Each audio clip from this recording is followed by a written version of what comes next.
Hey everybody, Justin here with BearzapperBBQ. We got another great recipe for you today.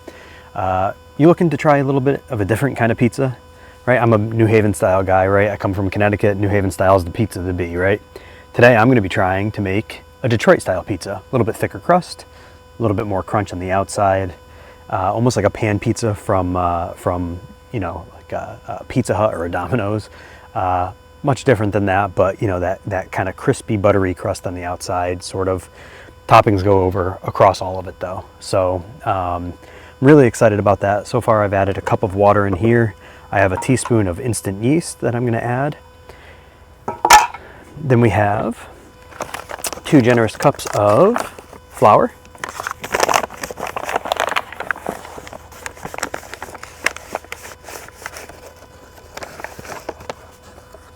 We have 1, whoop, there's spills on me. And come on, go back in.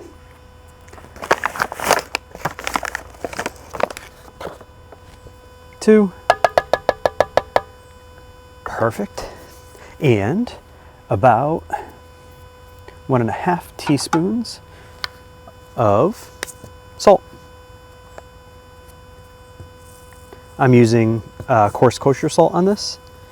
You can definitely use table salt, but it's actually a little bit less. So if you have table salt to use, it's only 1.5 teaspoons of table salt, much more concentrated. 1.5. Cool. We're also going to be making our own kind of Detroit style sauce on this as well. So really excited to try that. It's kind of a,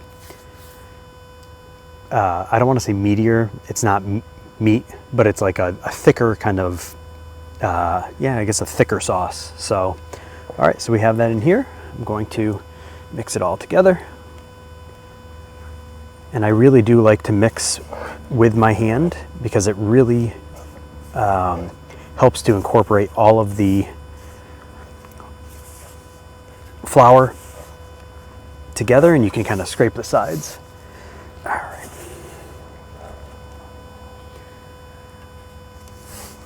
As you can see, it's really coming together nicely.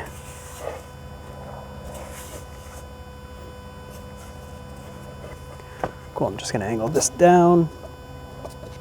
Not quite that much, there we go. We're gonna put this on our working bench, and we're gonna knead the dough. And I'm just gonna stand for this.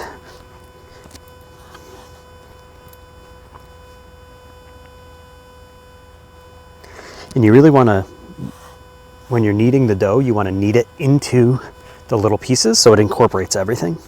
So as you can see, I have kind of the little pieces over here. I'm going to put it here, and then I'm going to knead it into the little pieces. And you want to knead this for, well, to be honest, you want to make kind of a rough, shaggy ball, and then we're going to let it rise, and we're going to do this again to make a smooth ball.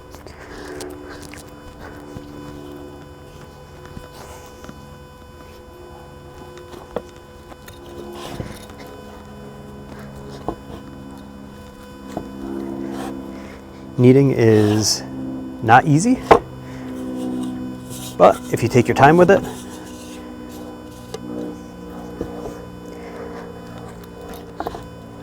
it comes out really, really good. And I promise you, making your own dough is far better than getting the dough at any of your local grocery stores. There's just so much more flavor to it that when it's not mass produced like that.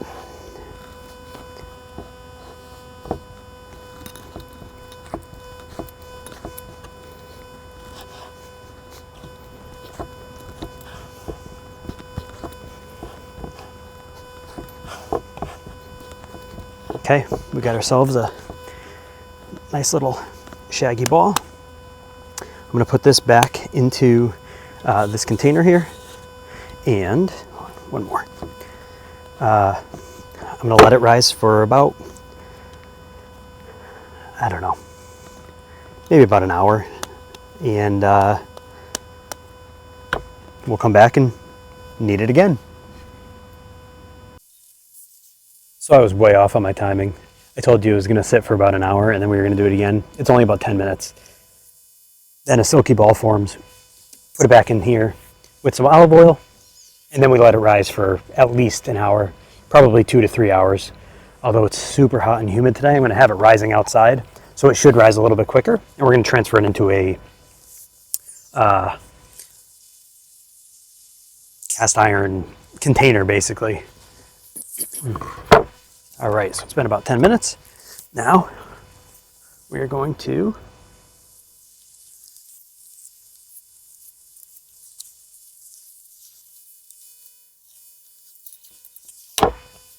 and I did use bread flour on this. You can use, all-purpose flour. You can use really any flour, but because the Detroit style pizza is kind of a thicker, more bready style of pizza, I figured let's use bread flour.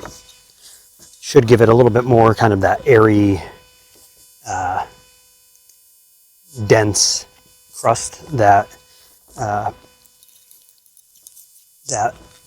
Detroit style pizza is known for.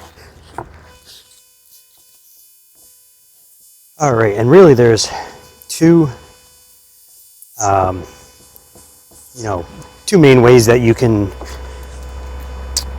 knead this, right? You can fold it over, push down, flip it, fold it over, push down. And there's no right way for this, but I like to kind of fold and push, fold and push, fold and push, fold and push by alternating hands. And I just feel like that kind of incorporates it a little bit easier, a little bit better. And then once your hands get tired, you can always change to the other style. But again, it really doesn't matter. We're going to do this for about 10 more minutes, about 10 minutes total. And then we're going to transfer it back into the bowl with some olive oil.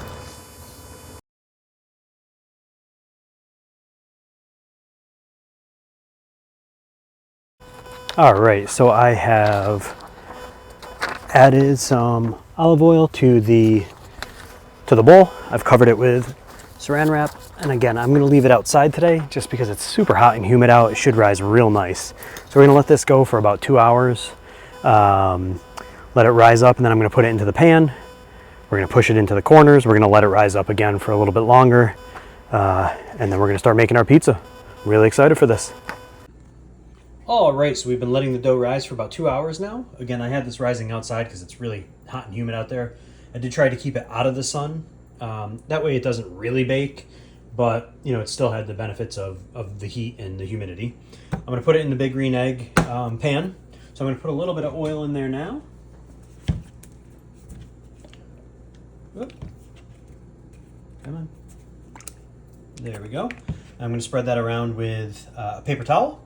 I'm going to put the dough in there. We're going to try and spread it out to the corners. I know it's not going to. It's going to kind of come back a little bit, so we're going to spread it out as best we can. Once it's stabilized there, we're going to let it sit a little longer. All right, it actually spread pretty well. We're going to let this relax a little bit. We are going to cover this with, now that we stretched it, we want to make sure that the dough has a chance to kind of relax back a little bit. But basically what we did was we took our hand and we just kind of pushed it down and out without trying to tear it. And I did tear over here, but sort of repaired that. That should be okay. So we're gonna let this relax for about 30 minutes. I'm gonna cover it back with some plastic wrap. We're gonna let it relax. We're gonna spread it a little bit more, and then we're gonna start cooking. All right, everybody, welcome back. So far, we have the Big Green Egg just heating up. We have the Weber heating up as well. I'm going to make the sauce on the Weber, and of course the pizza on the egg, as long as it'll fit up high. If not, we may make the pizza on the Weber. This is why I need a bigger Big Green Egg. Do the right thing here, Big Green Egg. Do the right thing. All right, so that's been heating up for a few, about 2 minutes now. I have crushed tomatoes here. Just going to Mix this up a bit, just to make sure it's cooking. Once the garlic starts to brown is when we're going to add the rest of the ingredients. Turn that up a bit. So the rest of the ingredients are 2 teaspoons of dried oregano, just a dash of red pepper flakes, crushed tomatoes. We have a teaspoon of granulated garlic, a teaspoon of granulated onion powder, and then a tablespoon of sugar. You can leave the sugar out if you want. There's also kosher salt you can add as well. You can definitely leave the sugar out if you don't like sugar or sweeter, a sweeter sauce, but you know, that choice is totally up to you.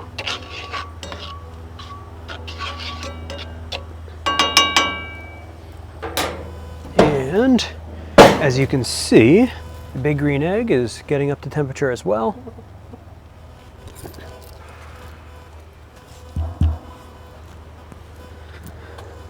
We're just going to let that cook up a little longer.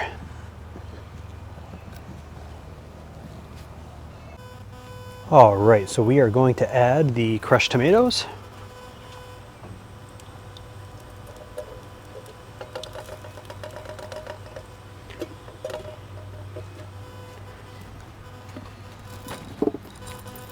And a tablespoon of sugar. And really all that does is cut the acidity. It will add some sweetness to it, but not a ton. I'm just going to stir this up a bit.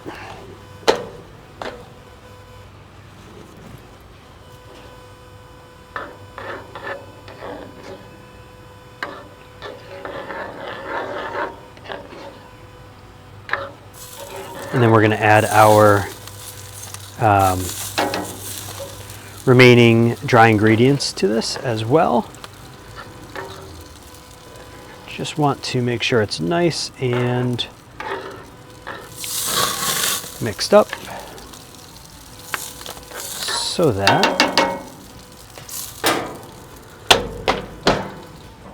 it'll cook evenly. Awesome. So what I'm going to do is 2 teaspoons of dried oregano. I'm going to add that. Dried oregano.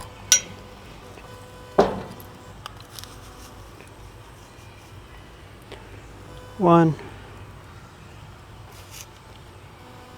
All right, 2. A teaspoon of garlic powder, teaspoon of onion powder.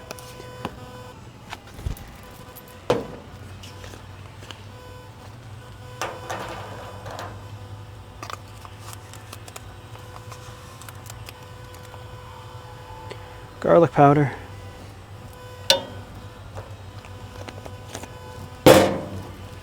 And onion powder coming right up.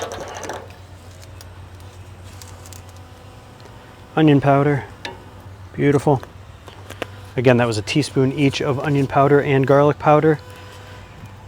2 teaspoons of dried oregano. We added the sugar already, and you can always add some salt to that as well. I'm just going to mix that all up now. You can see what it looks like. Boom. So I'm just going to mix that all up.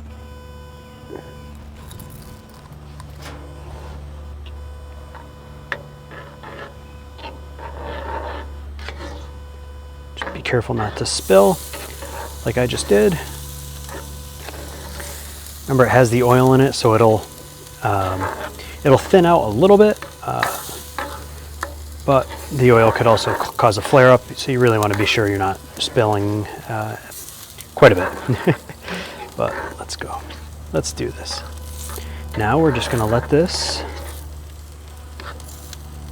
cook up nicely. Looks good, and it smells really good. That's 2 really important first steps. Let's let that cook. There's nothing prettier than seeing the flame in the bottom of the egg like that. Woo! And the smoke coming out. You know it's getting hot. This is exciting. We're at about 500. We want to stop at around 550, 600. I would say 550. So I'm gonna start closing the vent down there to kind of shut off some of the heat coming in and hopefully keep it right around the 550 point. All right, so the big green egg is up to temperature. I've moved the sauce over to the right-hand side, which I have off, but I left these two burners on, just to keep it warm. And now what I'm gonna do is, we have the dough here that's been rising. So I'm gonna add pepperoni.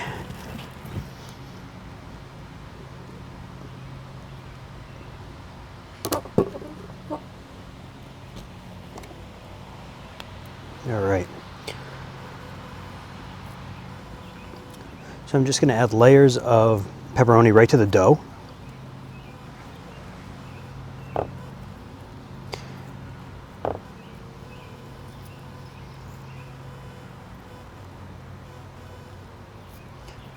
We're just going to kind of overlap a bit. I'm only doing half pepperoni. I'm going to do half veggie on this one as well. Actually, you know what? I'm going to spread them out a little bit more because we are going to add a second layer of pepperoni onto this. There we go. Beautiful. Okay, now we're going to add some blocked cheese. This is just cheddar. I'm also going to add some mozzarella and some grated Romano as well. I'm going to add some onions. I do have some onions. I'm just going to sprinkle that over the whole thing.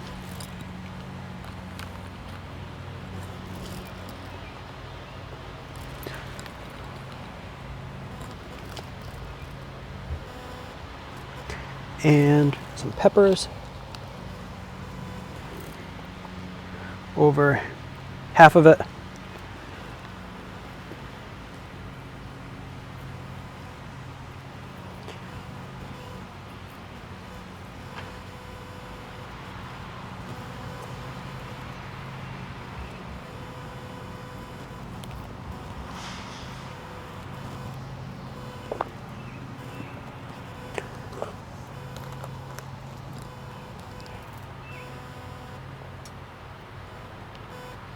Cool. A little bit more peppers on this side.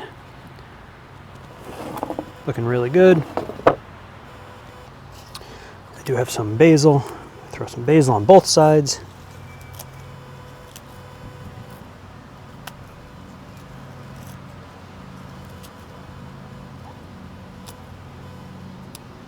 Cool. And now we're going to add some of Liuzzi's cheese to this.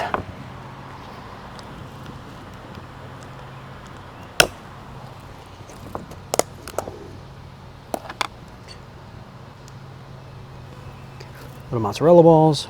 Throw one here, one there. There's no rhyme or reason to how you do this. Just add them where you want to.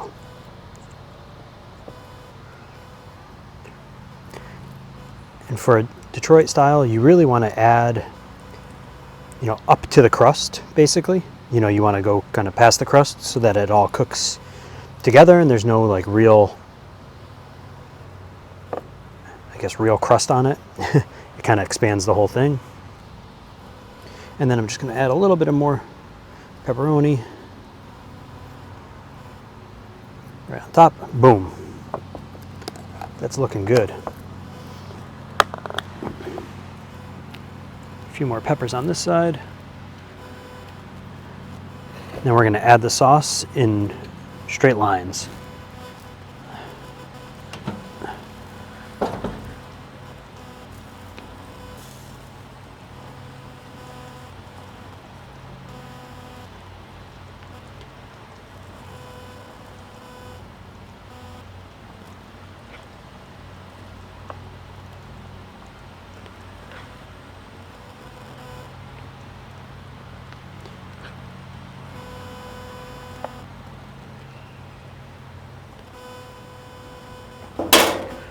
All right, so you'll notice that the sauce hasn't been added to the whole thing. I tried to put them in rows, right? Or columns, I guess rows.